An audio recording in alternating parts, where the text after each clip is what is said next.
Hey there, Aron. Is it true you didn't tell anyone where you were going?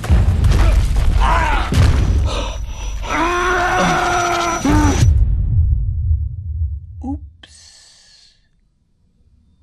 Well, I had decided much earlier, even within the first hour of entrapment, that I would have to cut my arm off, except I couldn't figure out how to do it.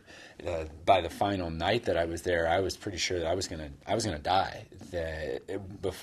I was certain of that by the first time I even turned the camera on, 24 hours into it, I was gonna die. I couldn't cut my arm off.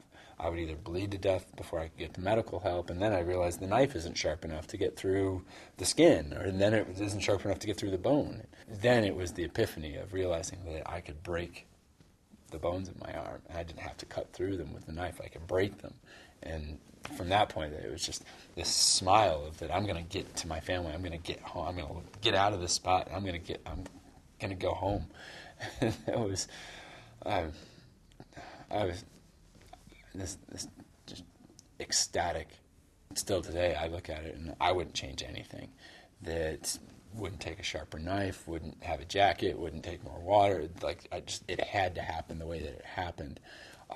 If I had left a note, for example, which is something I always did before, and this was just like such a lark and a kind of a walk on the beach, that it just didn't strike me as being of concern. To me, it's all been a blessing. What the gift of it is that it draws me out of my daily experience into a place of appreciation and gratitude.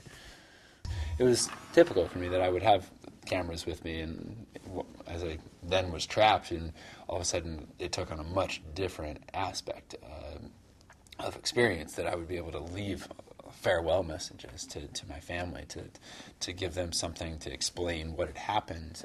And I consulted with them as they were going through that pre-production phase to get my clothing and the climbing equipment and the various kinds of things that I had with me and that I used. So yeah, that actual camera they gave to James with a little mini DV tape in it, and he shot those scenes of himself setting it on the rock just as I did, and talking to his family, portraying me talking to my family. That it was, and then they used that footage right from the tape later on in the film, and there's the vision as I had of the little boy who comes running over to me as I saw this kind of in a dreamlike moment of the fifth night that I was there.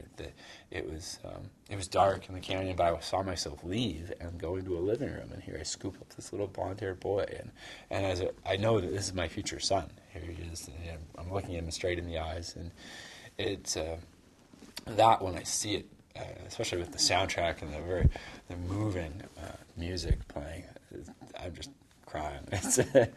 He's my son. He was born a year ago, and he's got blonde hair, and he looks just like that little kid. And in another year or so, we're going to have to get him a red shirt. So, I mean, I definitely have gone on to continue to climb in Yosemite and all these grand adventures, but so much of it was to try to prove to myself that I'm good enough and capable. And like, okay, yeah, do I need to keep doing that to the point where I'm going to end up killing myself on the side of a mountain somewhere from some accident on an adventure and leaving my family alone? Like, that's it's not my priority anymore.